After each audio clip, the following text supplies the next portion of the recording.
Shit, what's up, bro? What's up, Seth? Man, you know, come to chill, man. Hang out with my boy, you know what I mean? Talk some shit, smoke a little bud, talk to you about fucking tattoos and shit. Tattoos? Oh yeah, Oh, you know what I okay. mean? I'm sure we could talk about a whole lot though, you know what I mean? Because we often do, you know what I mean?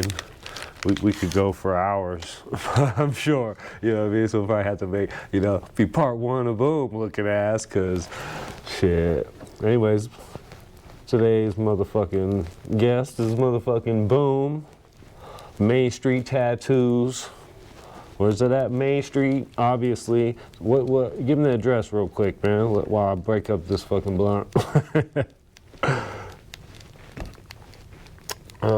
We're at 1520 South Main Street, right downtown in the Las Vegas Arts District, on the corner of Maine and Wyoming.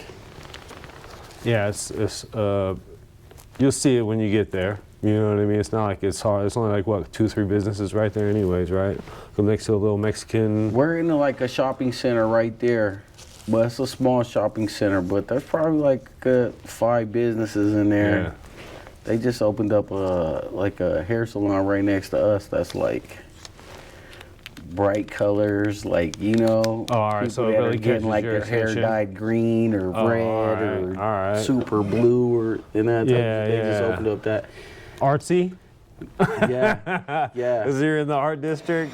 yeah. That's exactly what it is. And then you get in there. We got the little bodega next to us and the taco spot, but that bring it back too. Right there on the corner in our little shopping center. They stay pretty busy, those guys. They do like The little bodega. the bodega next to us, but on the corner in that same little shopping center, they got the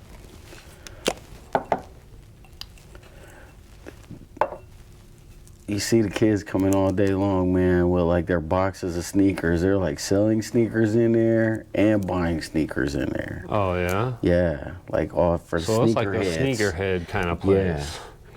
But it's one of the popular ones All in right. town. So they're really. So I got a lot of friends So that yeah. I've been tattooing for a long time, and their kids shop there now. Like yeah, I you be like seeing see them. them like. Yeah, So they're really bringing where they're at. downtown back then. yeah, man. Like that whole, especially that area, because that's kind of different. I mean, it's downtown, but like when you think about that area right there, you necessarily don't think about like being anything worthwhile, like even riding through those streets back there. You know what I mean? You know how they're like turning all those streets into like bars and coffee spots. And It's been like that for a while. I've been Yeah, down there it's for like so- 5 years. You remember I was Yeah, on the other yeah. side of Charleston for Yeah. about 5 years at the bail bonds office in a private studio. Yeah, Yeah. that was dope. And they were developing it the whole time, though. There's like Yeah. a hotel right across the street from where that spot used to be. They finally got that little Mexican restaurant open across the street from the bail Did bonds they? Yeah, office. because it was never open. It was like 3 different restaurants, but they finally got one in there that's like, it's back to like combination plates and quick lunches and like, Yeah, where they can actually serve the people that work down there. yeah. Yeah. Because they had turned it into like a fancy joint. Oh, all right. And it was like, you couldn't do that.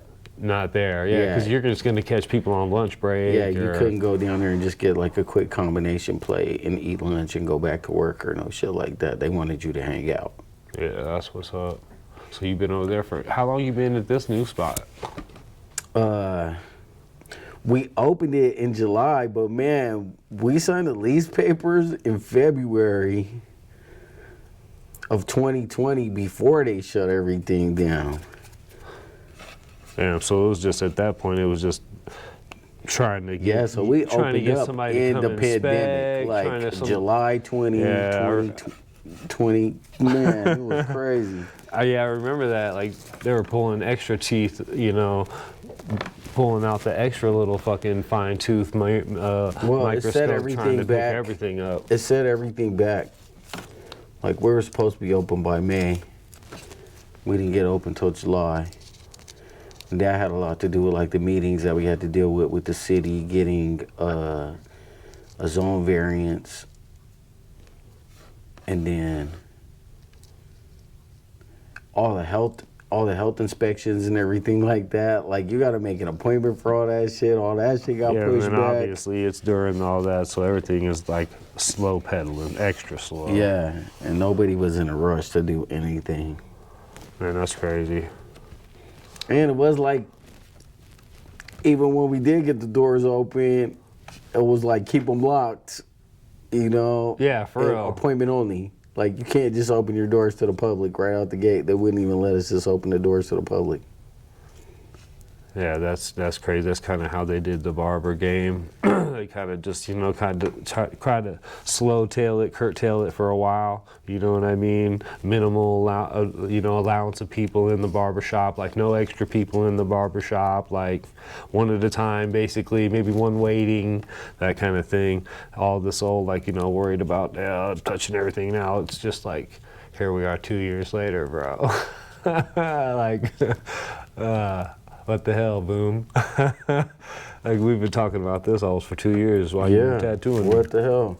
I know it's weird talking to you like this, looking at you, because I'm used to looking at my leg or my arm or something. Like, we're just talking for days straight, you know what I mean? Like, about everything.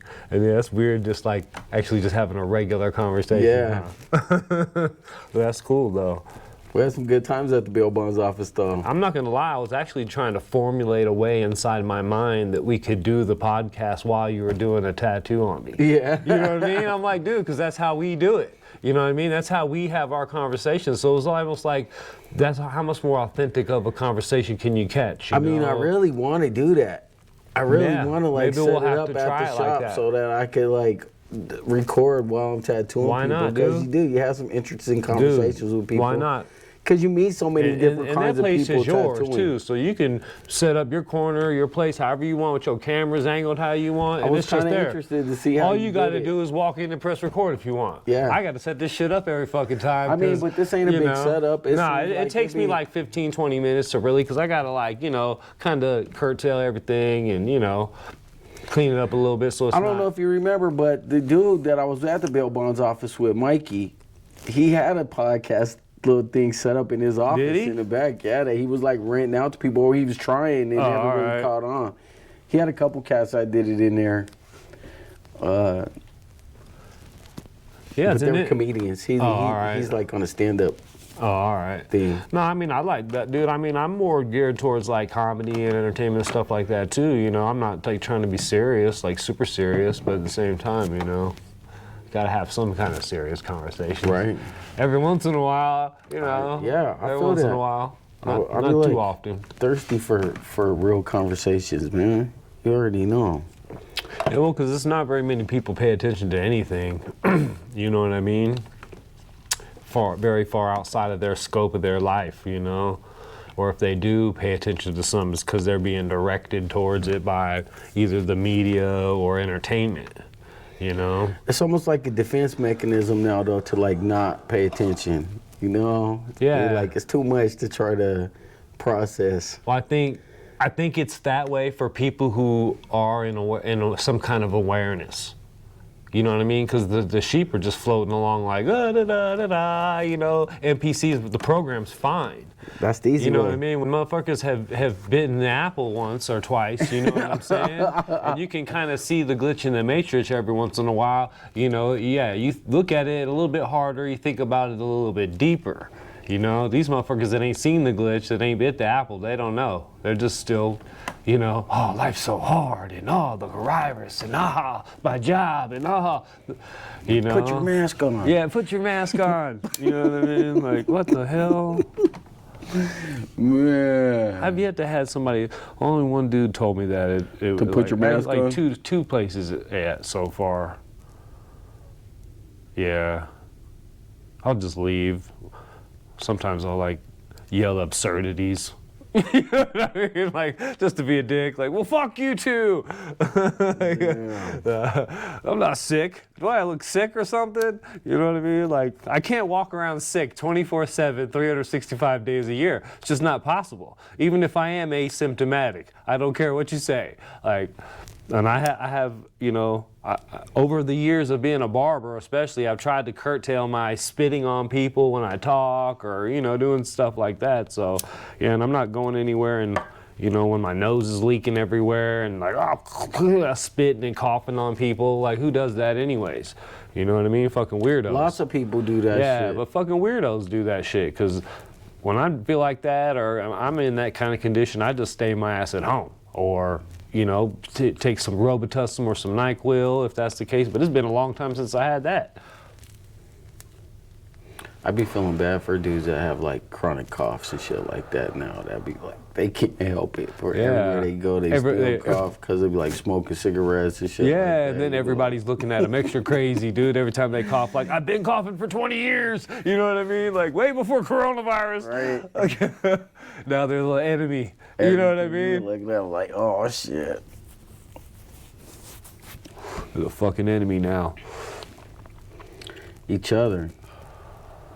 They want us to be each other's enemies. Yeah, that's what I've been trying to tell these fools since all this started. I said, hey man, we give them an inch, they're just gonna keep taking inches, man, until we ain't got no more inches, you know? And here we are 2 years later, and they just keep trying to take inches, you know what I mean? And people just keep giving it up in a lot of, you know, places, most places, I think. But the New World Order is fully is on its way, in effect, you know what I mean? If you look at it, you know, if you have any kind of knowledge about, like, you know, history and the cycle of things, you know, it's like, it's there, you know? So, we're all playing right into it, but that's what they're talking about. They're talking about this generation that's born after 2001 is like they're born into a whole nother world where they're like used to spying and, you know, Big Brother, and they're used to this you know, form of not so much freedom. You know what I mean? Versus motherfuckers from our age and before who we knew what shit was like before 9/11. We knew shit was like before, like they started implementing all these acts and NDAAs and stuff that started just like, you know, allowing government to just, you know, overreach and become somewhat tyrannical. You know what I mean? Somewhat. Well, I mean, I just don't want to go out there all the way, go hardcore, but yeah, you know, I think it's getting there for sure. I think it's already there. I mean, I think the self-censorship of like not wanting to go all the way out there is like, it's having an effect on us. Yeah, I think that is the problem. Because you can't be honest. Isn't that like the big problem? It's because like being a blue-blooded American, which is an alive American, is it like where we come from and how we're raised, especially motherfuckers like us. So we're little kids. We were all military bases and shit. So there's no more patriotism than that. You know what I mean? Like red, white, and blue. You know, freedom for other people. That's why we go to war in other countries, supposedly, for helping do the, you know, this is what that's we're the told, propaganda, right? Yeah, that you told, and you feel like a good positive energy you from feel that it. As a kid. The You feel idea it. that you're the Americans and we're the good guys. We fought the Nazis. Yeah. But now that we're older and we're watching our government just slowly take away all those things that like I was raised on, that was like great about fucking living here and being an American. You know what I mean? Like the freedom to fucking say what you want, go where you want, you know, protest, fucking write some shit down that's fucked up, you know, bear arms, protect your family and your business, you know. Nowadays, if you protect yourself, you're a white supremacist if you're white. You know what I mean? No matter what the surrounding scenario is. You know what I mean? Like, it don't matter. You killed somebody, you're white, you defend yourself, you're a white supremacist. Like, that's how they all want to narrate everything now. It's like, division. But to me, that's part of the division, because that's only really one part of the story. Oh, it's not true, for sure. It's only half the story, really. to like be like, these people think you're a white supremacist, because everybody don't think that. Nah. And they be on that shit all the time. But see, the funny thing is about that is like, we know that because we're sitting across the table from each other, and we sit down with people like every day who are different from us, that come from somewhere else, that have different ideas, and we fucking vibe and we have good conversation. It's different though too, because You know? our perspective is different, definitely, being here in Las Vegas and living in Las Vegas. Because I don't have the perspective of like the people that are from the South that are real racist. Like those people are like, that's almost kind of absurd to me. I'm like, nah, there's not really people like that out there. They can't be. And then you meet them or you see them and you're like, damn, that's a real thing. That's crazy. But that shit's crazy too, because I lived down south as an adult for 4 years, you know what I mean? And I hung out with black folks. So like we would go to places deep down south in the country where it's only black folks, and I'll be the only white dude probably within miles, you know what I mean? Easy. And there wasn't a police officer.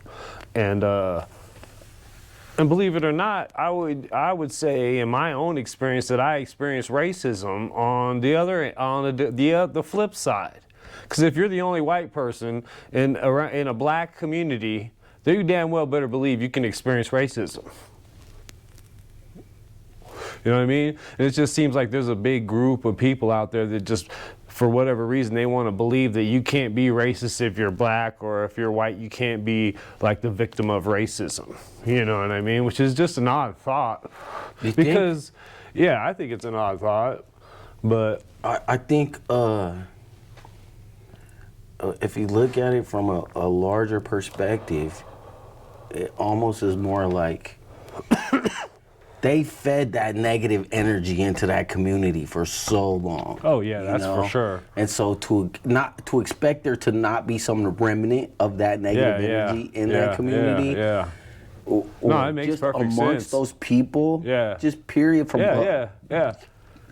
Yeah, it makes perfect sense. I don't have any perspective. When they say 400 years of Yeah. slavery, like that doesn't make any sense to me. I Yeah. can't wrap my head around that. Yeah, nah. To think 100 years ago, you know, was fucking what, 1922.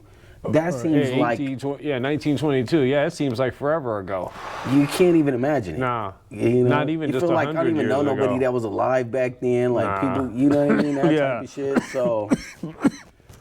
Let alone old enough, like, so if we do know somebody that was alive back then, they were a baby then, you know? Yeah, exactly, so they don't back remember then. shit. Yeah. You know what I mean?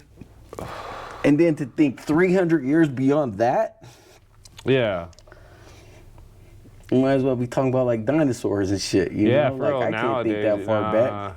Yeah, that's why I be trying to get people to kind of try to shift the perspective now, to be like, hey, I understand all that. We all got our own family histories, and they all got their own paths, and they all got fucked up shit along the way somewhere. You know what I mean? That's just a fact. You know what I mean? So it's like, how far back do we need to go in everybody's lineage to find that being kind of like another part of the bigger perspective is like the idea of like as individuals. Yeah. Not everybody of color in the United States comes from that. Oh yeah, that's true. Is a product of that. Yeah, that's true. Know? Yeah.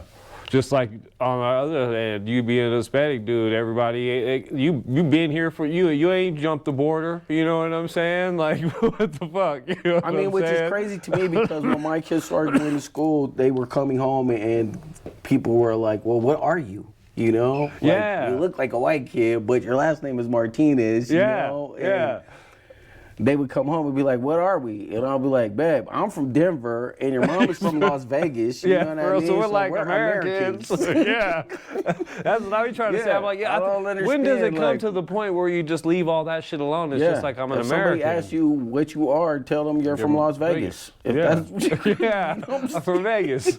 That's it. Yeah, I mean, because you can't find somebody that been here for a couple of generations and like be like a true purebred anything. I don't think that's tough.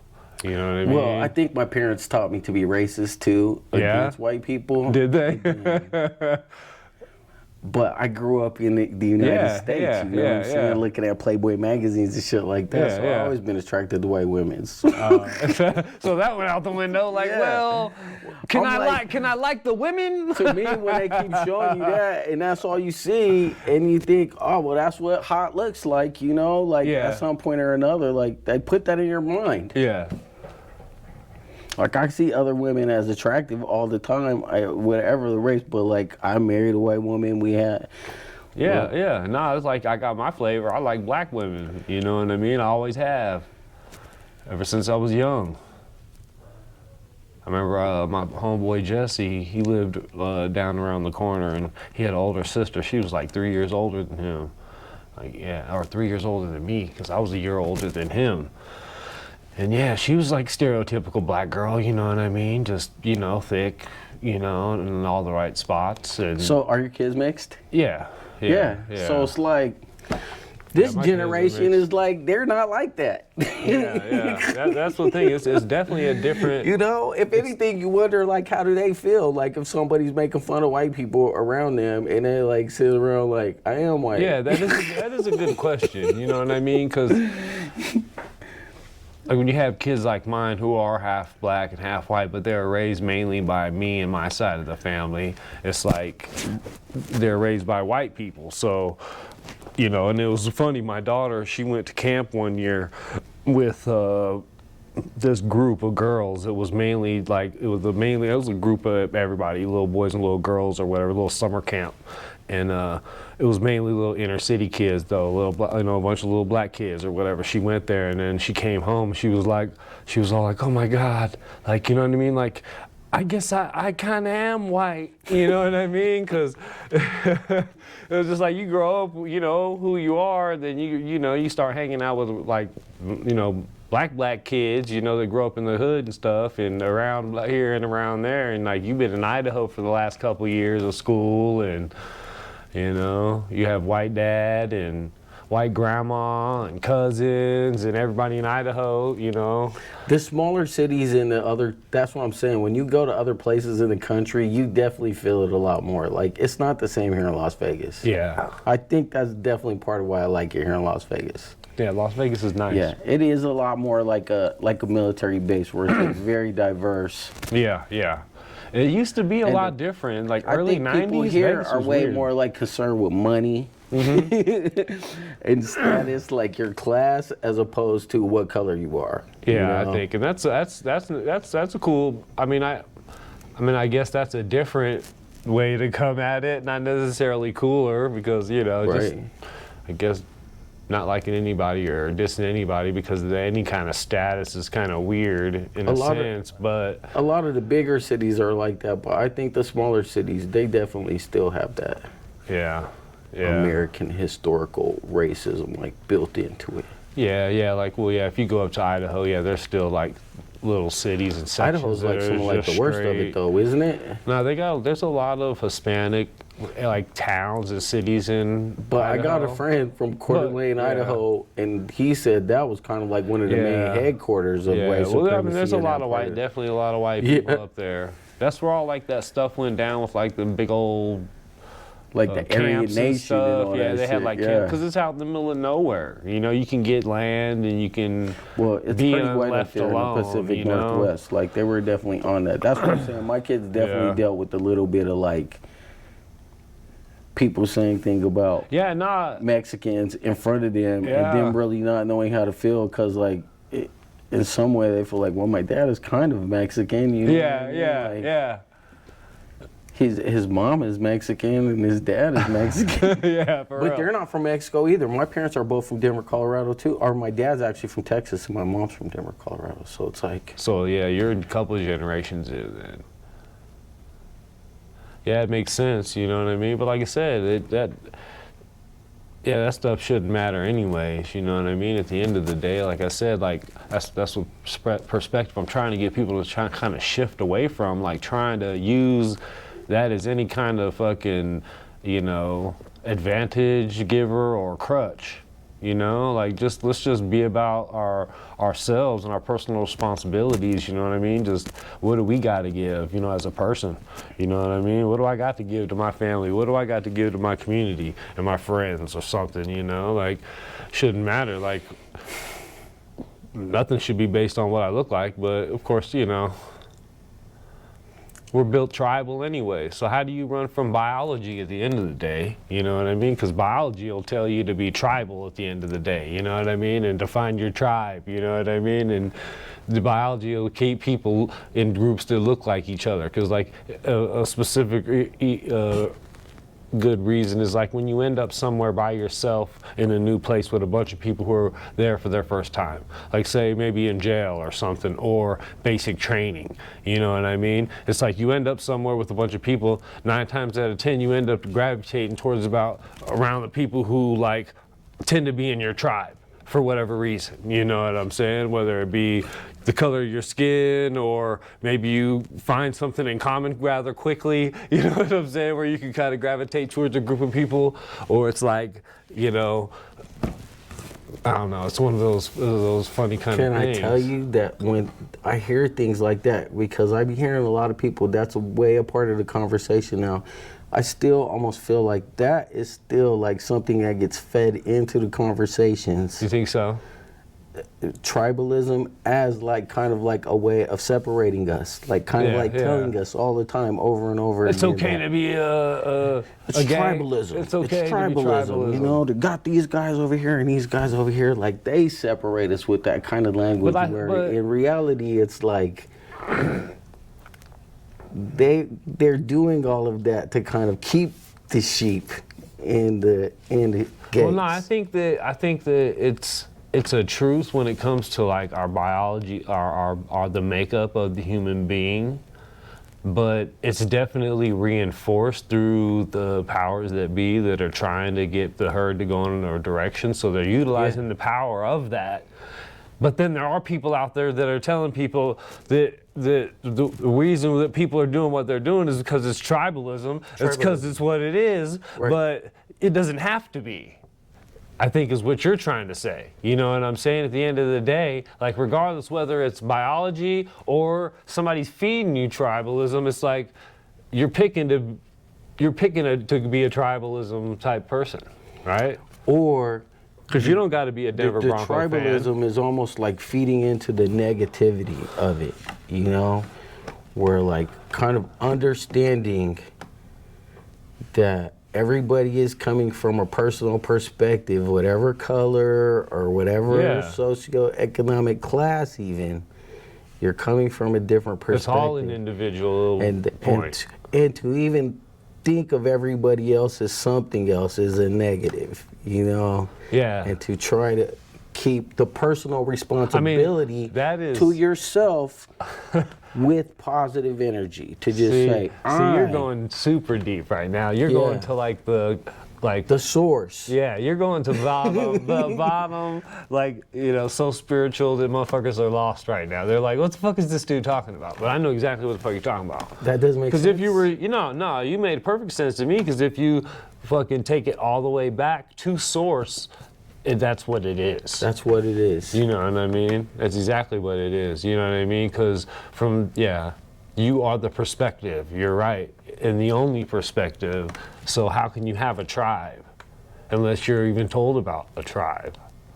I mean, but what's my tribe? What's my tribe at that point? Like, I'm not Mexican because I'm not from Mexico, so is my tribe well, because you're from Denver. Only descendants of Mexicans. So you got to be a Denver Broncos fan, and you got to be in that tribe, and then you got to be in the tribe of Mexicans. My football team, you got to be in the tribe of tattoo artists. Yeah, you got to be in the tribe of... all these different tribes, but all these different tribes are made up of every different perspective you could think of, you know what I'm saying?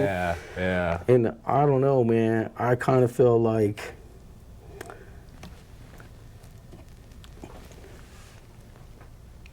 I listen to this dude named Jimmy Dore a lot on YouTube, and he says this shit, but I like him, I think, because it's a reflection of how I felt for a long time, which is like the people in charge are doing a terrible job. Yeah, you know? That's for sure. And in a lot of ways, But see, our this is leadership has already failed us. You know. this is my thought on this, because we're thinking, right, from our perspective, that they're failing us, right? But what if their plan is going perfect? You know what I mean? Like at the end of the day, like the plan is probably going perfect, but we're just sitting down here like they suck at their jobs, blah blah blah blah blah. But it's So like it's these like motherfuckers we are think bleeding. they're failing yeah, us. they're bleeding and wrenching us Really, exactly right. You know what I mean? failing us. But they It's are working failing us. correctly. Yeah, it's working Yeah. correctly. But Yeah. in that working correctly, it's Yeah. fucking the shit out of us. It's meant to. Yeah, it's meant to fucking, the Great Reset. Yeah. You know what I mean? All that bullshit they're talking about. Like, You feel like that every time you get caught up in the system. When I was young, I was in the system a lot, and you feel like that. Like the system is not geared to work in your favor. Like it's meant to keep you like tied up like a web. Because you got a whole experience But there. the whole world is a system Yeah, it is. that we're all trapped in. Yeah. It's just that's just a microcosm of it. When you get trapped it's in like a smaller system. It's like your liver of your body, of the universe. You know what I mean? Like, prison is over here. You know what I mean? Like, this is over That's here. exactly what it is. Like, man. And And then it's like you said, then that's a whole web of its own that is just like entanglable. And I can't even say the right word, where it's just like you're just entangled in it forever. You know, you could be entangled in it forever, I want to say. Well, we have You been. could be. like we were born Well, into I it. guess it is nowadays, yeah. As soon as they signed everything over and we all became slaves to the nation, you know what I mean? Yeah, once they figured out this is our plan, we're gonna run it What was like that, this. the Act of 1878 or I don't know, one of those acts they fucking created in Washington, D.C., and that's when they made the new Constitution. Go check it out. Took us off the gold that's standard when and all that and shit. then that's when they I thought started. that wasn't until like the No, 30s. that's when they started to implement that. But before that, they had started setting up Have you everything ever else. seen that shit? The Zeitgeist. The Yeah, Zeitgeist I've seen film? the Zeitgeist, but they got a lot. They get you thinking, for sure. You know what I mean? But they got a lot of shit wrong. I mean, if you do your due diligence, there's a lot of facts that they just kind of around, but they get you thinking for sure. And they do pull out a lot of interesting things, though, is what I do like about it. You know what I mean? Like, they definitely will get you going down some rabbit holes. You went down some rabbit holes because of the Zeitgeist, or what? I don't know. I think watching shit like Zeitgeist more like reinforced like things that I was already thinking to myself. Yeah. Yeah. Some shit just kind of like when I started doing a lot of acid, started doing a lot of acid when I was young, and I think that shit opened my mind up to a hell of I think it does. things. An interesting thing. I just watched this documentary on this dude named Mark Andre. It's called The Alpinist. It's this dude. It's on Netflix. I think it's on Netflix. I think I seen the title. Dude, it's this dude. He's like 26 years old, right? Dude was young. He got ADHD, all that kind of shit. Well, this motherfucker started partying, started doing like hella acid. Like hella acid. He said everybody be doing like 1 or 2 hits. He's doing like 6. You know what I mean? And just he'd be gone for days. And he said that like one day he just kind of came to and was just like, started like, I don't know, had some kind of thing going on. Well, this motherfucker just started rock climbing and shit. Ice climbing, rock climbing. Well, this motherfucker's like the best in the fucking world ever. Like, they're like, this dude's the baddest motherfucking solo climber on motherfucking planet Earth. Like, he just came out of, it just seemed like he came out of this acid trip like no one would, kind of like, I think, had a different perspective on everything. Because you know how that shit'll do you. You know what I mean? He kind of just went off into this lane of like solemnness within himself when he's on the side of a mountain by himself, and he's just out there just climbing. And yeah, that's what I think about when I think about people that do a lot of like some hallucinogens earlier in their lives, like gain a glimpse of that matrix that I was talking about earlier, like once you see it, once you're especially if you do when you're young, I think it sparks that mind, that interest, like you said, you'll have in the zeitgeist when you see shit like that, like, oh yeah, you know what I mean? That's very possible. Like, that's probably even more deeper than you can think, Or that's exactly what I was thinking. Yeah. Like, I was thinking that, like, to think about, you know, Like, what part are you the thinking different about? things that acid takes, the different places that acid takes your brain to, like, go deep, to, like, be like, things are all made of, like, little molecules that are, like, bouncing around or touching each other that will create, like, a table. How does that make any sense? You know what I mean? And, Yeah, like, yeah. so does that mean, like, because the air is made of, like, little molecules that are bouncing around just further apart, and, like, so are they, and they're touching, like, are they connected?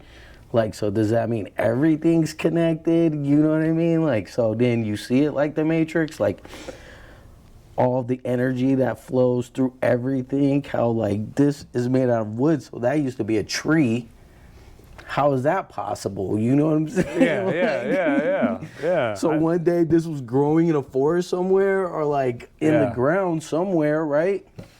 Yeah, and how do these little atoms know And how now to it's stay here, together? but it was alive. It was alive. But who says it's not alive now?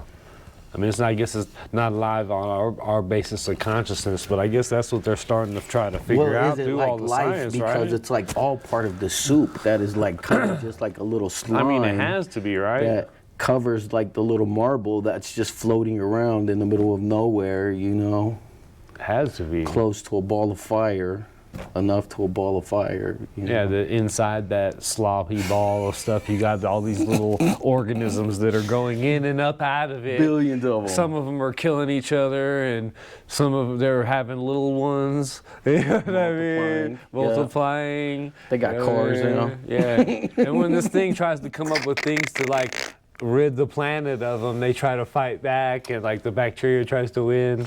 And then now, like if you do like listen to podcasters and shit like that are kind of like more into the science of human beings and things like that, and they say like civilization is like hundreds of thousands of years old, like human beings Yeah, have versus like a couple human thousand. beings have like grown into civilizations that have been, you know, completely erased from the planet, and like then had to start over again and something like, you're like, what? That is the Matrix. That's what the movie was about. Really? Yeah, because you remember when he does find the source, the dude tells him, this happens every time. You know what I mean? Yeah, you always yeah. come here. Yeah, for real. Huh? Hence why we got another Matrix coming in, Yeah, and then you're watch. right back in the Watch, fucking look, Matrix. I can show you yourself. Yeah, like, You know what I mean? But say, I mean, that's what I guess what it would be like. I mean, with like us right now, talking right now here at this podcast, in this infinite loop that we're in right now, you know, we're participating in. You know what I mean? That we never get out of. You know what I mean? That's what people think of, like, oh, I'm in this one life. You know what I mean? This life is going by so quick. And then, to be honest with you, probably by the time this one's over, you probably will be more than excited to try to get back and have another go at it. I think. What do you think? I think we should all be doing our best to try to enjoy this. Yeah. Like, and not focus so much on the negative. Yeah, that for sure. Because we're not getting another one. And like, even though these last couple years have sucked, like, we're not gonna get them back. You know? Nah. You know? No, we definitely got to live for each day, and we definitely got to live each day like it's the last one for sure. Well, just not even like it's the last as much as like having some understanding of like life is short no matter what. Yeah. Yeah. Yeah, because you got to These think. are crazy times, man. Yeah. These are crazy times. You gotta be paying attention. Like outside of the mainstream. I don't know. It doesn't seem like there is a mainstream anymore. Like when they talk about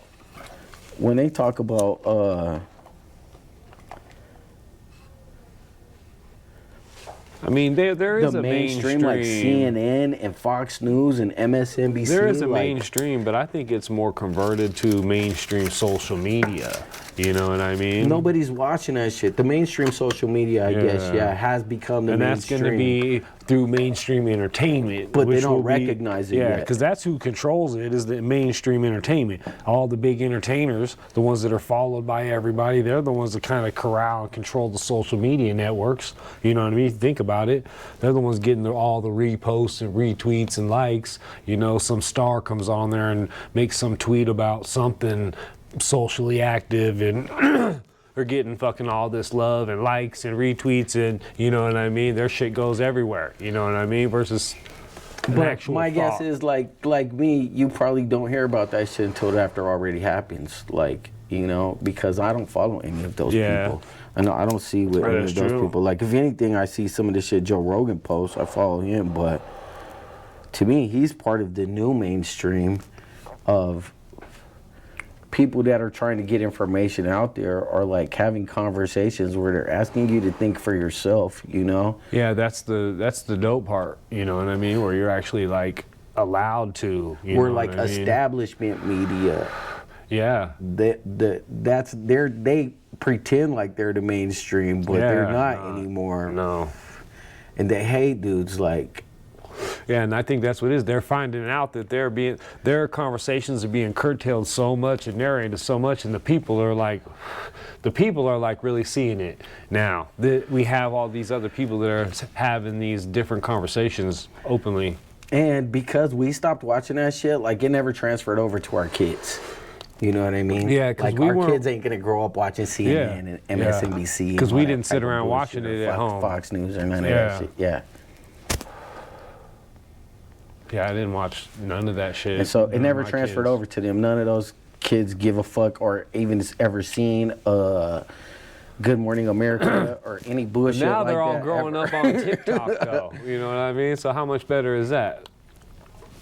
How much better is TikTok? I'm not on TikTok either. Nah, it's kind of fucked up. Like, I'm slow to the punch. All I'm doing is kind of hearing, you know what I mean? And kind of, you know, so people are like, hey, look at this TikTok video, or, you know, I'm just hearing about, because I don't do TikTok either. But. I watch Instagram Reels, and it's like TikTok. All right. And even a lot of times on Instagram Reels, they'll put like a TikTok video on there. Yeah, I've seen that. Yeah. Like, it's almost like Instagram Reels was like Facebook's answer to TikTok.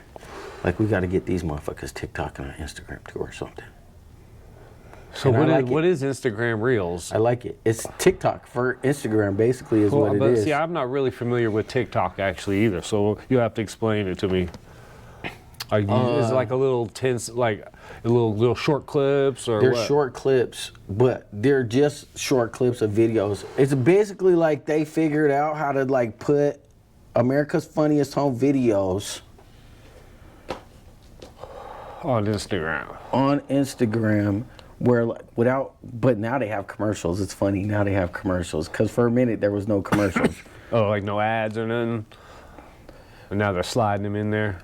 But it was like, but you could participate, you know? Oh, all right. Like, we'll make a funny video, and then you can put your face and your voice to it. You know what I'm saying? Oh, all right. Like, you could be a part of it. So they would like, somebody would start something, and then everybody would like kind of grab that and just kind of like manipulate it a little bit in their own. There's a lot of dancing on that shit too. And I think the dancing comes from like the music industry using it as a platform to launch. So like there'll be a lot of like short clips of songs that are like new. Oh, all right. Like up and coming people. And then they'll put it out there, and then they'll kind of like do a little dance or some shit like that. And then the next thing you know, everybody's making a clip like that. Like there was certain songs. There was one not too long ago where it was like every girl was walking away from the camera and just kind of bouncing a little bit as she walked away to the beat. But like everybody made that same clip, so you were seeing like hundreds of different people making that same clip in their different way with their family. Some of them use their kids. Some of them it was like her and her girlfriend, that type of shit. Yeah, no, I've never seen him. There's I gotta start checking shit out. There's a ton of couples that are doing that shit. You know what I'm saying? Yeah. Like straight There's hella like people like giving advice on that shit. It's crazy. On TikTok? Yeah. Huh. Yeah. So they're just basically using it just like fucking every other It's a social media platform is what it is. Like they got their channel, they get up, they do their little morning inspirational quote for the day, like, good morning people, have a great day as your energy rises, sun, with the molecular moon. You smell my tea cooking this morning, the herbs, I can smell them out, it's gonna be a great day. Hey. Have a good day, people. The social media is like anything you like. Whatever you want, it's like the YouTube, you know what I'm saying? just Where like, short if you want to clips? figure out how to do something, or you want to, you just push it into YouTube, and there's a video of some guy like, look, this I'm gonna show you how to do this. It's the same thing with that Instagram Reels. Like, whatever you're into, that's what it's gonna show you. Like, it shows me a lot of tattoos.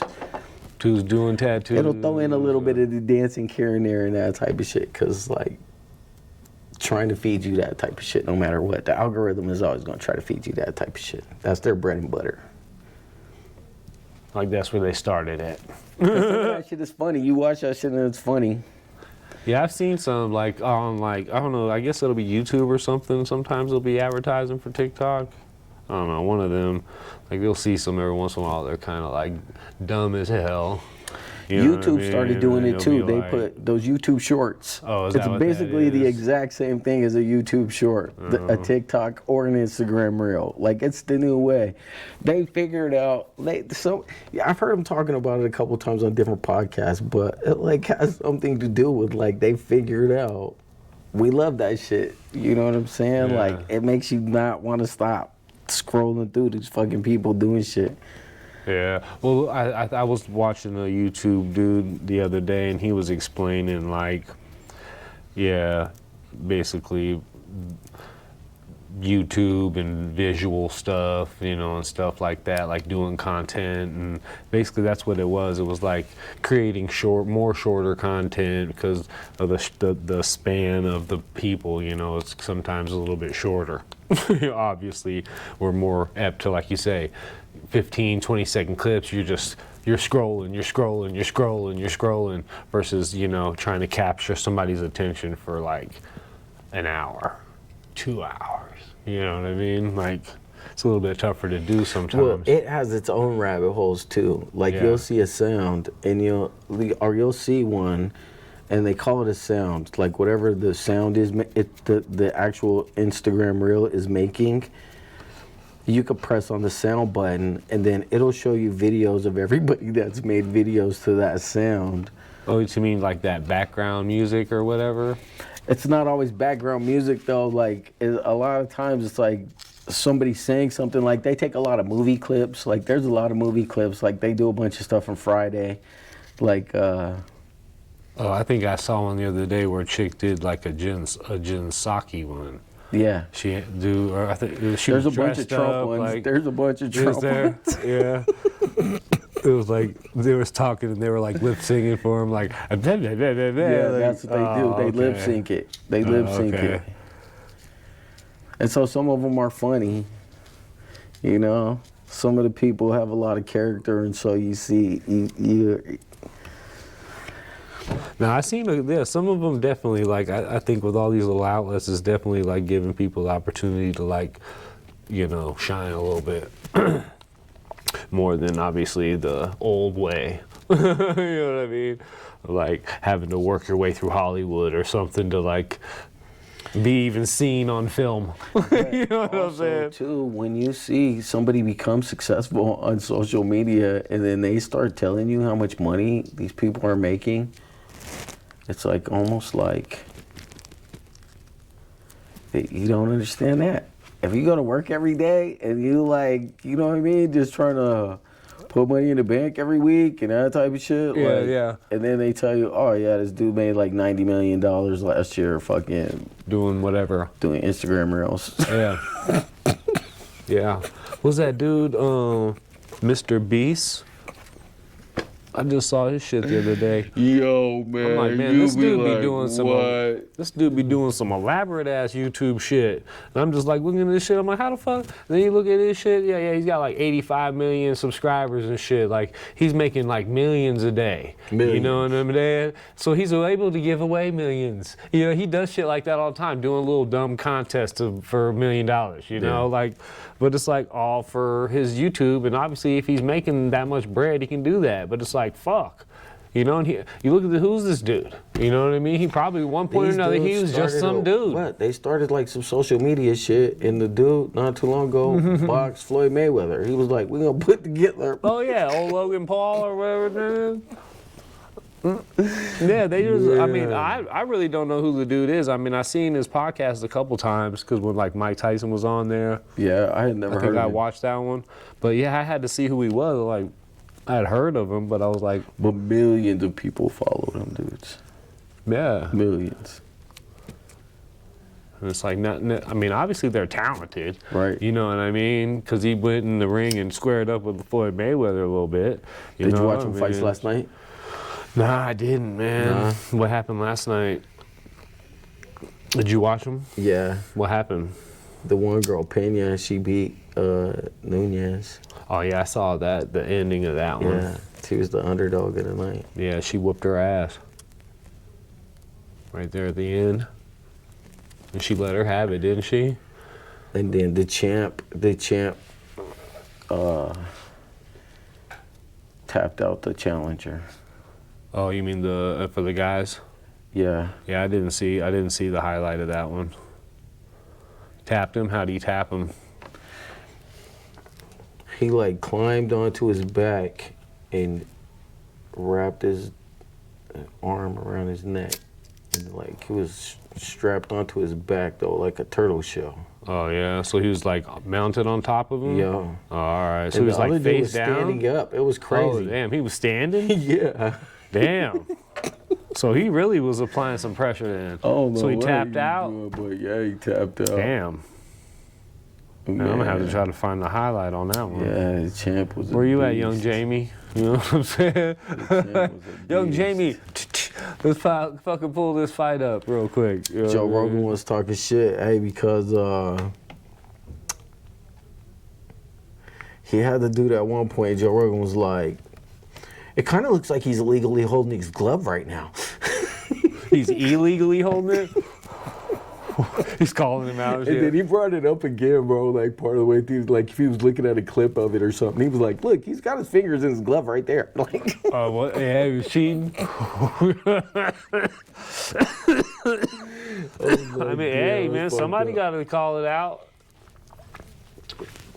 That's what I said. I was like, they're going to put like some controversy to that shit because Joe Rogan said that shit. Yep. They're going to be like, he cheated. He did illegally hold my glove.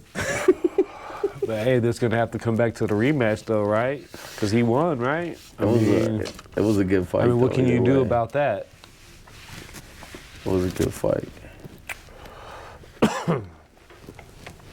Man. So when did you start tattooing, man? I mean, I don't even remember. It was so long ago. It was in the 90s, like in the mid-90s. Mid-90s? Yeah, maybe in like the early 90s. So how were you? 93, in your teens 94. Or something? I can't remember how old I was in 94. I was like 20 at 94, I think. So that's when you really started tattooing, or was that like the first time you did a tattoo? Like, what's the first time you ever attempted to do a tattoo? I was probably like 18 when the first time I did a tattoo with a tattoo machine. Like, we ordered some You said with a tattoo machine. So what did you use before that? Like the kind of like the jail rig, you know? But I never tried to do like a real tattoo with that. I just did like little, like I used to have a little 27 right here. And that was one of the tattoos that we did on ourselves with that little jail rig. Oh, all right. Yeah. 27? We all did that. What was the 27? It was just the street that we grew up on. All right. Where was that at? Denver? Yeah. So when you were 18, you were living in Denver? Yep. When I was 18. We moved to Denver when I was probably like 12. What kind of neighborhood did you live in? We lived in an inner city neighborhood. Yeah. We lived in an inner city neighborhood. It was pretty diverse though. Yeah, it was like a neighborhood or like houses, or were you in apartments? Nah, we lived in a house. Yeah. But there was a lot of apartments around us. Yeah. But it was a minority neighborhood. It was mostly like Hispanics and blacks. Like in the outskirts, like where in Denver, or was it In like Denver. It's called, it was called, when I was growing up, 5 Points. 5 Points? Yeah, in Denver. And it's like the heart of that was like the heart of the black community in Denver, Colorado. All right. Where like the Rusonian was, there was like a bunch of like big clubs and like the So 702. so it'd be like the West Side in the like 80s, 90s, early 2000s here, until they basically broke up that whole neighborhood. I mean, it's still a little bit over there, but not like it used to be. And there was a big Hispanic population too right there, because that was where Sacred Heart Church was. A whole bunch of Mexicans always lived right there, like people that were descendants of Mexicans that were, because my grandmother was actually born in Colorado. Oh, all right. Nice. My grandmother. Nice. So what made you want a tattoo? I mean, it just seemed like... I mean, obviously you draw and shit and paint all the time, so... I think it just seemed like the kind of industry that would accept an artist like me. Like, I was always an artist, but I was always kind of like smoking weed. And Isn't that like a typical artist, though? It's like a total rebel. yeah, but a lot of the big graphic Like design houses, what was that dude's name? Jean-Michel or whatever his name, that black dude in New York, Jean Biosque. No. Basquiat? Yeah. That guy? Yeah, that's his name. He was like a graffiti artist or some shit that like dude that. was solely something different, though. And the New York art scene is way different too. that You is know true. what I mean? We're talking about Like, West Coast or Midwest and art they could scene, just make you a star if they wanted to. They could be like, no, we've decided this person's a But star. I mean, yeah, when you're thinking about it, and you're like just a street artist, graffiti artist, you think about like, yeah, your options. Like especially in the '90s, like, yeah, that kind of art, it wasn't very popular besides in the street scene. So it's like, yeah, what are my options? Like tattoos, it makes perfect sense. You know what I mean? So when you started, did you just start like at the house, or did you like have an apprenticeship? Well, or? I think also like in the '90s, there was a whole completely different attitude about tattoos. Like you weren't going to be like a heavily tattooed dude and get a good job. Yeah, that's you true. know, like at Or least you had to be like the Yakuza. From most people's perspectives, that's how they felt. Yeah, yeah. Or you had Like to be if you were a a Yakuza. doctor and you had a back piece because nobody ever sees your back at work. Yeah. You know what I mean? That's one thing, but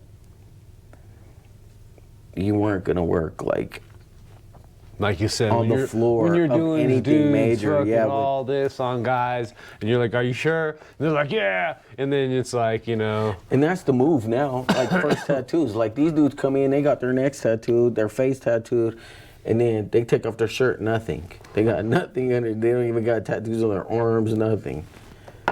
Yeah. But their faces and their necks are tattooed, their hands are tattooed. They're like All the parts you can definitely see. Yeah. Always. everything. That's the new thing.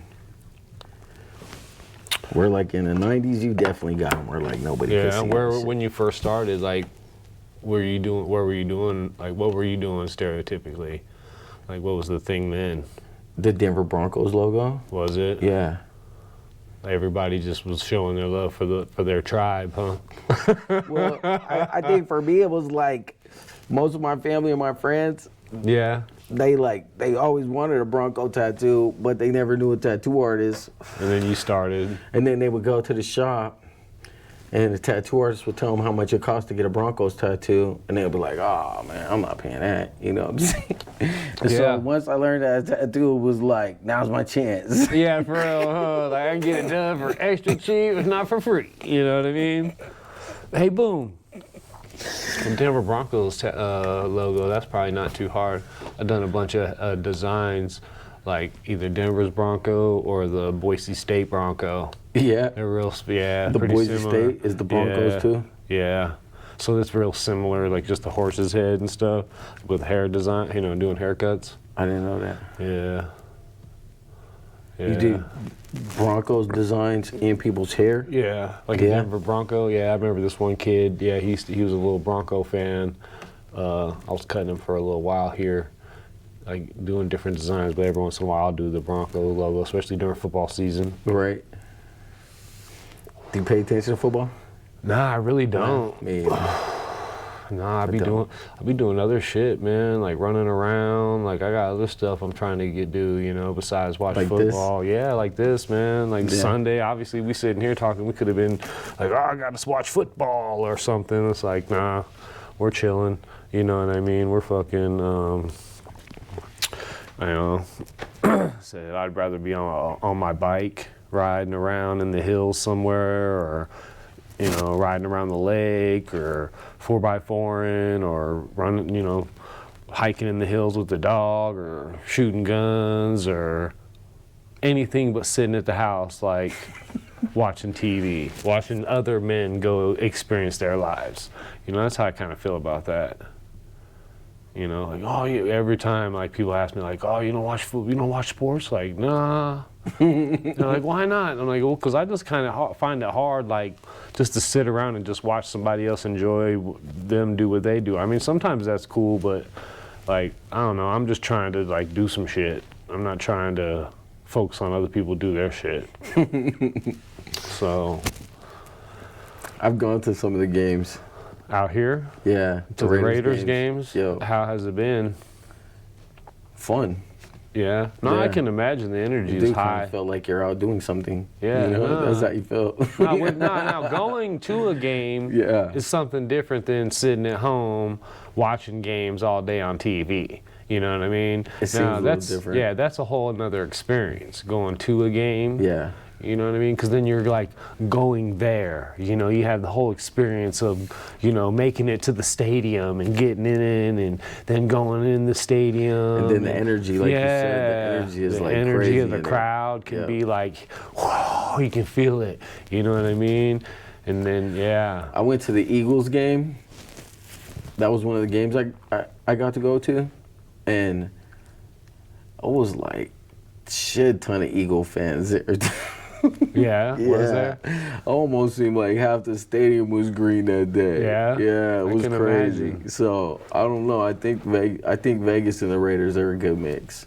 Yeah. Yeah, because Vegas is real welcoming to like the outside. Yeah, like, well, because people coming from Vegas other is a come here and hang out, have a good time. Vegas you know? is one of those places that you got motherfuckers coming from all over the place From to everywhere. live, for jobs and whatnot. So yeah, Right. they're like, I know an array of fans. I do know a lot of Raider fans. That's when they were like, yeah, the Raiders are coming. I was like, okay, I do know a lot of motherfuckers that are gonna be happy. Yeah. But I do know a lot of people that aren't going to be happy. But then at the other side of it, it's like they're going to be happy also because then maybe their team is in the same division and then they'll play the Raiders at Vegas and they can go. That's what I'm right saying. here. I bumped into some of my friends at the stadium with Eagles jerseys on that day. Oh, nice. Yeah, because they're like, shit.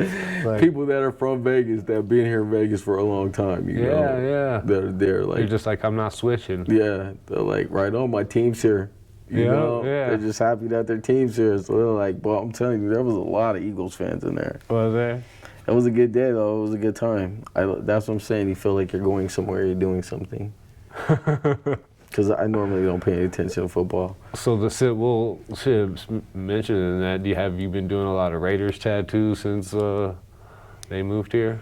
Surprisingly, no. No. No, I've done a couple, but I feel like No more than usual. no more than usual. Yeah, people always get Raiders tattoos. Yeah. But now it's just a Las Vegas People Raider, always get huh? football tattoos. Yeah. Yeah. It's a lot of people that get And I football think tattoos. just because of like the geography of it, that's why I get a lot of Raiders tattoos, because there's a lot of Raiders fans like just in this part of the country, period. Yeah. West Coast. Yeah, West Coast, Southern. Nevada, we get a lot of transplants from California. A lot of California. Whether you're from Southern or Right. Northern California, because Raiders Because been in people both. from the Bay and from Yeah, LA, because they were LA are Raiders, fans. fucking Oakland Raiders, they're Yeah. both. So you got the whole state. I came in to the airport, I think, the other day after a game, and there was a shitload of Raiders fans at the airport, dude. So, yeah, people are flying in to see the games, too, and shit. Like, bet, it's a yeah. good time. Yeah, I hear about a lot of people coming through the private jet line, because I know a few people that work over there on that side of the airport. So yeah, there's a lot of people coming in for that kind of stuff too. A lot of rich folk. It seems like town's opening back up. Yeah, it is. But Yeah, is the barber shop back to normal? yeah, we're fairly normal. I mean, yeah, pretty much. I mean, we're just appointment only. We just kept it appointment only. Right. You know what I mean? Like, we just don't need this extra flow of people just hanging out. It just makes it a little better like that, just for keeping this calmer scenario too, you know, because like there'd be times when we didn't have that, we just had walk-ins welcome where the whole fucking bench is full of people. You know, you got little kids running around in here all crazy. It's just like a madhouse. The energy is just all over the place, you know what I mean? Now with the appointment only, we're able to control the flow a little bit better, so it's not a big gaggle of people hanging out all the time. The energy is a little bit more easier to control that way, you know what I mean? So it's a lot more calmer and cooler, you know what I mean? It works out, I feel like. We got a good group of barbers in here right now, so that's good, you know, everybody's a good head on them. They all got pretty good skills, fucking good energy, you know what I mean? Nobody really acts weird or nothing. You know, you get those people to like tell stories or, you know, cause specific little dramas, you know. You ain't got nobody like that. And you know, in your industry as well, it's hard to find people to like work in the scenario with you, you know, as a team, you know, and not find those kind of, you know, roll through a whole handful of those kind of characters that are just like, you know, you're just fucking with my energy. Like, sorry man, you know, and you're trying to be a good businessman because you're the owner of the shop and you need employees because that's the way this shit works. But it's like, you know how it is. You just run into those people that are just like grown ass kids. Like, how do you survive in the world? You know what I'm saying? Like, you literally I have to fucking like, how do you live like this? Like, how do you even go around and how do you make it if it wasn't for people like, you know, you like probably coaching this dude along the whole way, like babying him, taking him along for you. It's like, you're supposed to be a grown ass man just paying your rent on time every time. I shouldn't have to say shit, your shit should be clean, fucking blah, blah, blah, blah, blah. Like I shouldn't have to come behind you like you're a fucking apprentice or some shit, or, you know, it's the same way with barbers, you know, like you either get a barber who just shits everywhere, he never tries to barber, blah, blah, blah, blah, blah, blah, blah. You know, you can name 1,000 things. Or there's a guy that's willing to do everything, his stuff's always clean and, you know, nice guy. You know how it is same thing with tattooing, you know? Same thing. So how is it over there at the tattoo shop? Do you have people over there? Because you had like one guy when I was talking to you last. There's a bunch of guys over there. Is there? Yeah. How many people you got there now? I want to say like 6. 6? Yeah. So we have more than 6 because I have some guys in there that are like learning how to tattoo too. Oh, all right. So you got some apprentices in there now? Yeah, they're just kind of like hanging out. Like. Nice. So are they all reliable? What's the story on these guys? You got anybody that you would trust? I guess I would just trust like, for certain specific kind of pieces? Or? Oh, you know what? I got a couple guys in there that are working tattooers that are really good. I just got tattooed by one of them. We got a guy that's from Texas. He's a transplant from Texas. He's really good. He just did a Dracula the other day that came out really nice. Nice. Like a portrait of like an old movie poster type Dracula type shit. Yeah. But it turned out really nice. It was a good tattoo. Are you how many days a week are you working now? I mean, I usually work Tuesday through Saturday. So I've been taking Sundays and Mondays off. But in tattooing, I don't know how it is with barbering. Like sometimes people gotta come in on Monday, you know? Yeah. And sometimes you're just used to being there every now and then. So it's like,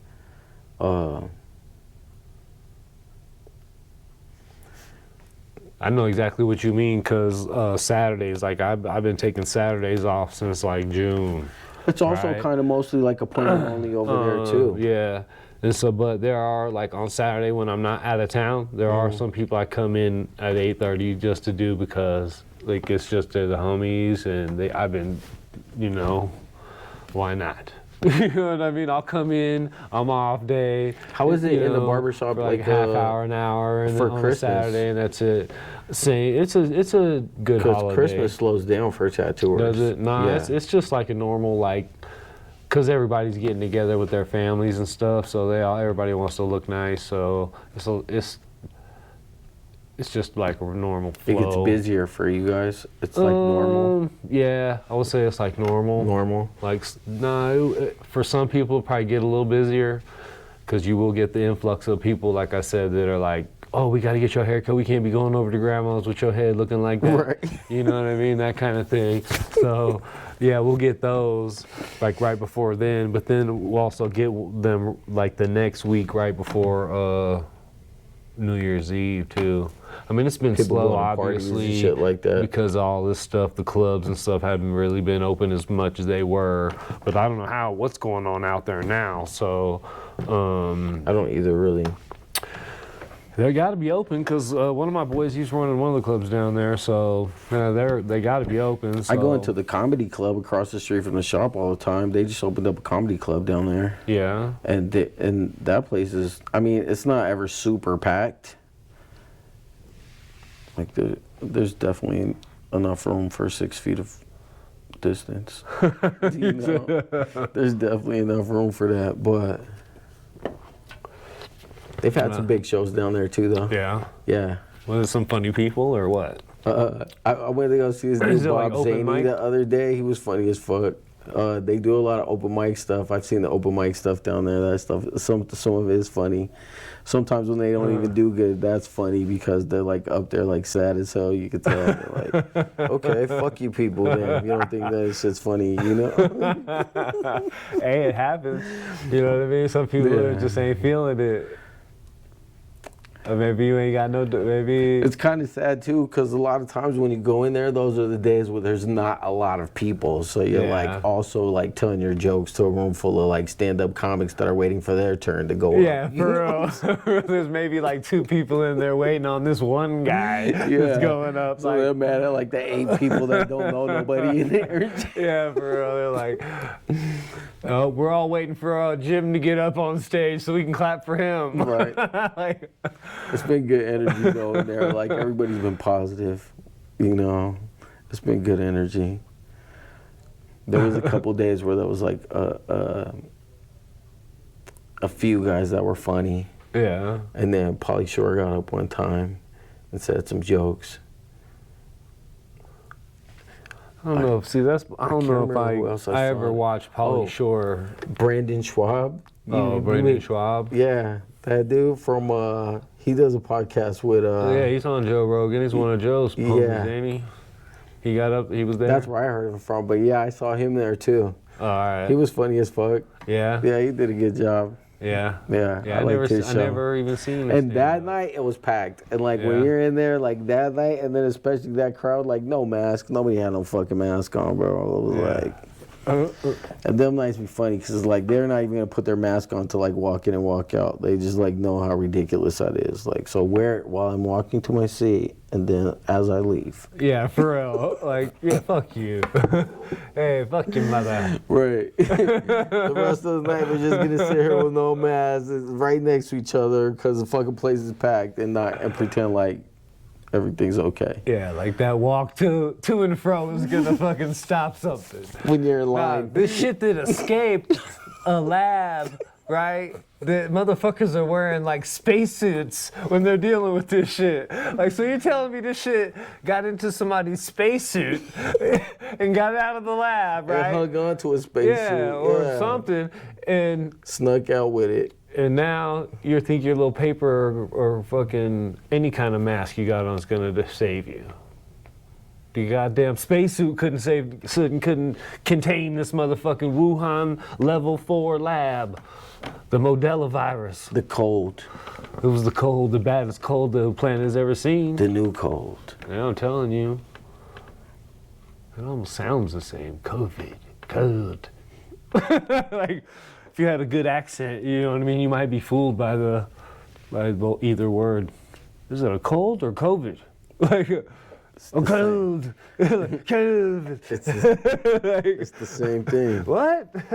Yes. It's like, don't say that. Yes. You can't say it's yes, like you see flu. the box that you got this mask on that says it don't stop against coronaviruses? Here, wear this when you come in our store. I'm like, that's kind of fucked up that I have to do that, but I will. I'll do it. Fuck that.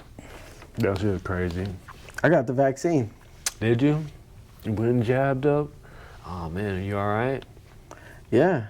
Yeah, did you get a double dose or what? I think I'm all right. I don't know. I don't know if I was all right before I got the jab. Did you get the double dose? Which one did you get? I got the Pfizer.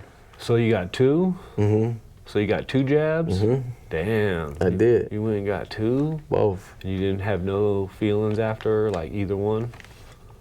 Like no side effects, no, you just felt normal?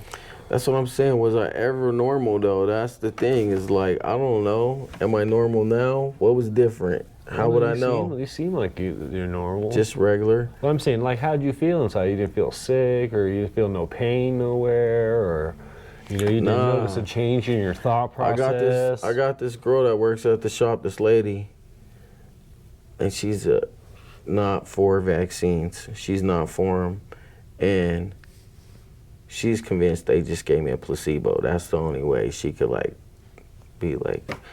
explain to herself why. It just seemed like whatever. Because even everybody was like, are you going to take tomorrow off just in case you don't feel good? And blah, blah, blah. I was like, oh, I guess if I don't feel good tomorrow, yeah. That's interesting. But it didn't really seem to affect me at all. Might as well be because it doesn't affect some people.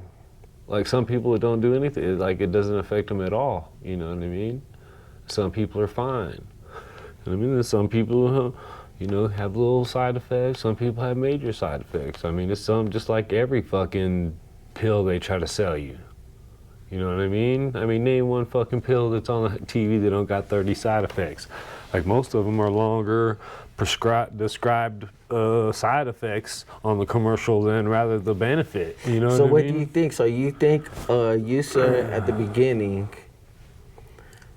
everything is going according to plan. Everything is going according to plan, guys. We got it right where we want them. Yeah. You know what I mean? So they hit us with the jab. With the whole thing. Yeah, not just the jab. Coronavirus, the fucking, the lockdowns, the more control. Yeah, the jab could just be salad dressing on the whole little bullshit. Yeah. Like, you know what I mean? I don't know what the purpose of the jab is. Yeah, it makes no sense now, especially when all the data is out about like these breakthrough cases aren't so breakthrough anymore. You know what I mean? Like I know a lot of people that have had these little breakthrough cases. They're supposed to be so minimal. Got the cold like way after they, many times like they're like, fuck that, I'm not going back to get no booster. I'm not going back to do this. Like, why would I do that when the first time I did it, I got the shit like a month later? Like, you know what I mean? Hey, like, do you remember being a little kid? And do you remember how old you were when they told you that there was no cure for the common cold? Yeah. That was just something that I heard. Yeah, that was like something that I can remember hearing as a kid. Yeah, or from whenever. Yeah. I definitely don't remember being told. Just your whole life, just kind of knowing that was like the if thing. you get a cold, there's no cure for the cold. There is no cure for the common cold. That's a statement that was made. Yeah, our whole lives. Yeah. And we've known that. Yeah. The science has known that. Yeah, and so to tell us that it's a form of a cold virus. And that we're going to beat it.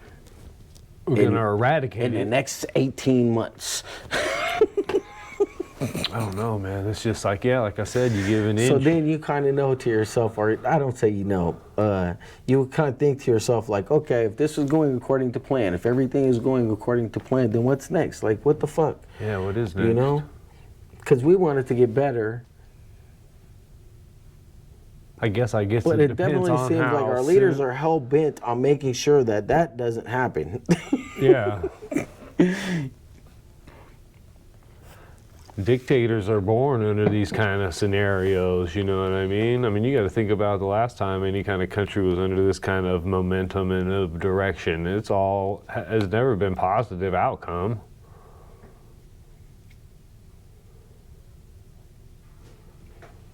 That sucks too. You know what I mean? Yeah. Like, I do. Unless everybody like kind of snaps out of it, you know what I mean, and kind of wakes up. Which is highly unlikely. Yeah, it's very unlikely, Right. you know. So What it's do you very do? interesting to see what's going to happen next, you know. Just like, kind of with write it out, see all. what happens. I mean, that, what is it, what do they call that when you break up the government, you know what I'm saying, or break up the United States? I forget what that's called, but yeah, pull some move like that and divide the country up into a couple different little countries, and like then the liberals can have their zone and the conservatives can have their zone. Everybody can have their little area where they like they're pro and anti all whatever they want to be. I think the only reason I mean, why how are you I gonna even put have people thoughts who like are that, too like separate on the fucking pole that are about to fight each other literally about some shit in the same space? It's just hard, you know, once you've done that, and then once of course you've taken steps like you know, gone on some nice deep hallucinogenic trips, that shit'll just rearrange your whole perspective on not just like government and, you know, society itself or your community. We're talking about just, you know, like you said earlier, just how everything's being held together. Like when you look at it at a quantum level, you Yeah. know, like it's a world within itself down there. Right. And we're operating at this world that it's only like we're only catching a glimpse of that, you know, of a megahertz, whatever hertz we're catching. We're only catching one kind of frequency here. We're computing it inside our brains and stuff. And then we got to think about the matrix, you know, and the governmental hold and lockdown. It's like, that's what it is. They're like the overrulers of the matrix, you know. What's that agent's name? Agent Sam Smith or... Agent Smith. Smith, yeah, Agent Smith. It's like the government, Pelosi and all them. They're the Smiths of the matrix, you know what I mean? They're trying to fucking ship-shape our world and everything in and down and around us to totally enslave us to be just their fucking energy fucking producers, you know? Like, we just produce for them and give to them, and they just fucking thrive and flourish off of our energy, you know? But it's a real matrix, you know what I mean? Because we've seen the other side. How do you feel like the last time when we were at the shop that one time and you fucking, we did the DMT, or you did the DMT? How was that? How was the DMT trip? Yeah.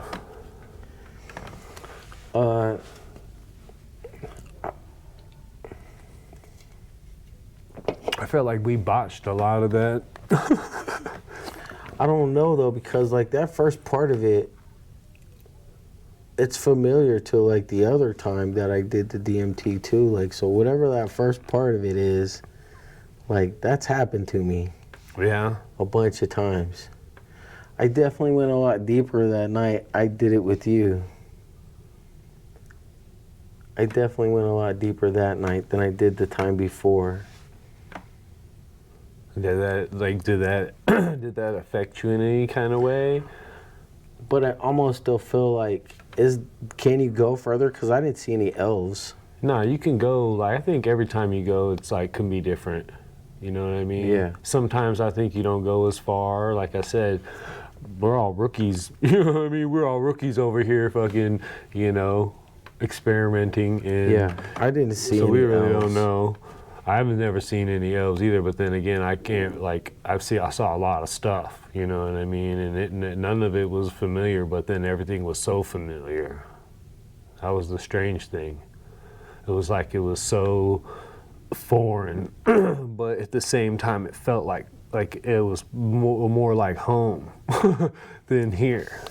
Home? You know? Yeah, like that. It felt more like it was very strange. Like,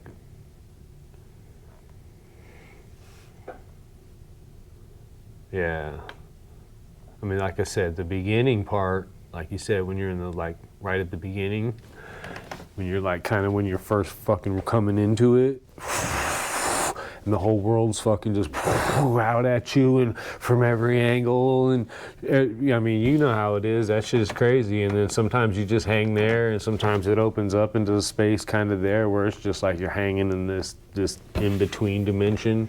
I don't know how to describe it. Yeah, it's almost like you're conscious. Because there's times like I've literally... But you're like oblivious too at the same time. Like you're not in none of your... to me, none of my senses were reacting to my environment, but I was conscious still. You know what I mean? Like I was wide awake and I was seeing this shit, but I'm like, but none of it is connected to what's going on around me. Yeah. Yeah, like it, like and it, then when like I it opened gave my eyes you. and you guys were there, it was almost kind of crazy to like see you guys there right after that happened. Yeah.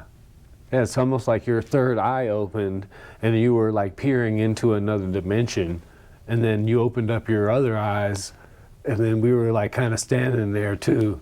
Like, remember, you were like, you kind of comfort me. It was like, just I can see you. It was like, but just knowing you're there kind of comforts me. Both times that I did it, I felt like it comes with an anxiety. You get an anxiety too. For sure. I get anxiety every time I think about fucking DMT. But especially because of like that first part, like that doesn't register in my mind as like something that's normal. Like you kind of feel like you're playing with your brain. Right when you first do it and you first start to go, you think you done fucked up is what you think. You're like, whoops. Yeah, what the fuck did I done do? I done killed myself is what you're thinking. But also because you've done it before, you go into it thinking to yourself like, that could still happen. Like, what if you get stuck in that perpetual space where like nothing is really happening, where like you're not connected, but you are conscious? Dude, the second time, I remember the second time I did DMT, like it was instantly took me into this weird space, and it was like almost instantly forgot about here for a split second. You know what I mean? And then remembered. You know what I'm saying? So it was just like almost like a toy effect with like my emotion for like a moment, you know what I mean, and then off into fucking wherever, you know what I mean, until I would completely just don't remember anything, you know what I mean, until I was coming back down and I could feel myself like kind of go back into my body. I could slowly feel the bed again, like, and then was just in this weird space, and then I could slowly like start to see certain things in the room, but like you said, it was like I was somewhere else, but I was in the room. And then I slowly could start to see people, but then I was still in this weird, like, multi-dimensional space for sure. You know what I mean? It definitely wasn't 3D. And I'm not sure that had any effect on my ego whatsoever. No? Like, yeah. Like I've heard people talk about their egos and like killing their egos and things like that. You've had better experience of like psilocybin? As far as like my ego goes? Yeah, as far as like dealing with yourself, as far as like your personality goes. Like you don't feel like you've gotten any kind of spiritual work out of using any of the psychedelics? Spiritual only in the sense that I do feel like I acknowledge and recognize the existence of positive and negative energy. All right. And why? Because I guess it has a lot to do with intent, the too. effects right of like living your life in a more positive way and trying to be positive and do good things has had a way more positive effect on my life than when I lived my life in a really negative way. Yeah. Well, I mean, that makes sense especially for somebody that's like, we're come from a more material world.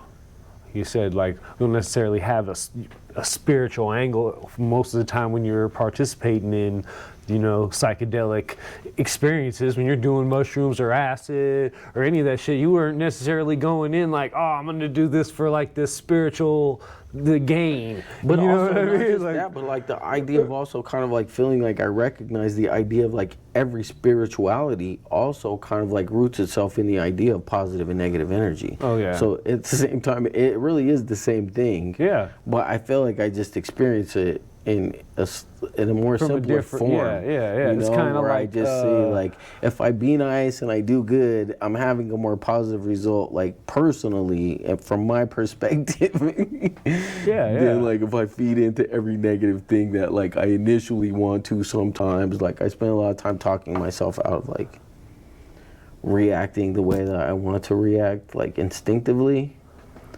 that makes Where sense. I'm like, that's gonna create so much negative, you know, if you react like that in a negative way. And then kind of like living that whole like little storyline in my head for a minute. So you think if you never participated in psychedelics, that you think that you would have that outlook still, or do you think that maybe you'd have a different outlook? I feel like at one point I did have a different outlook, and then doing the psychedelics, like doing a lot of LSD, it changed me. All right. Yeah. All right, that makes sense. Because it helped me to recognize the reality, like what was the going idea on. that there is a reality of positive and negative energy. Yeah, Like it's what's in your batteries, it's a magnet, like Yeah. it is real. You know, Yeah. it's not something that you think maybe, you know what I'm saying, somebody told me, but you got to just believe, you know what I mean? Like positive, negative energy is real. For real, Like, it's a science thing. Yeah, too. Like it's they a got books physical on this thing. shit. Yeah.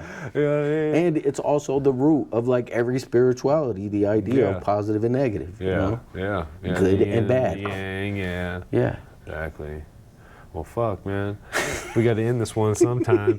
But so, man, let me That's know. crazy, right? Yeah, how the fucking how anybody can get a hold of you? Because motherfuckers always asking me. Because you obviously have done all my tattoos that you can see for sure. Actually, you've done all my tattoos now. So, they're always asking me where I get my shit done at, where you get done, and I'm always on my fucking Instagram, like, because I cannot remember how to say that shit. I know, just go to Main Street Tattoos now. That's what I say. It's down on Instagram as Main Street Tattoos LV. Main Street Tattoos LV. Yeah. I'll put it so on it's tattoos with an S and then LV at the end, but I'll it's put Main it up. Street Tattoo. All one word. That's what's up. Yeah, because it's Christmas. Well, when we're recording this right now, it's like December or whatever it is right now. Yeah. And I'm giving away a $500 tattoo to like people that are bringing in toys. If it enters you into a raffle All right. to win So a when's the $500 raffle? tattoo. I think we're gonna do it like Christmas Eve. Probably pull the name out of the hat, but people have been bringing in toys. So are you gonna do like a live? That's kind of cool. In the shop pool? Are you gonna do like a live on Instagram? I'm sure something or like that. Yeah, All right. I Are got you a bunch of posting- people that helped all those decisions, so I don't always know for All sure. right. Where is that being posted at on the? It'll be on the Main Street page. LV. Yeah, Main and, Street and my Tattoo tag is on LV. there. It says La Manzana Mala. That's how you pronounce it. And it's on there. It's connected to the Main Street page, and that's where you can find me specifically. Say that one again. La Manzana Mala. What does that mean? It means the bad apple. All right, yeah, because it is a black apple, is the logo. All right, that's what's up, man. Well, shit, I appreciate you coming through, man. Fuck Hey, with man, me it was today, fun. man. You know, I On love some chopping just, it up with you, man. regular ass shit. Yeah.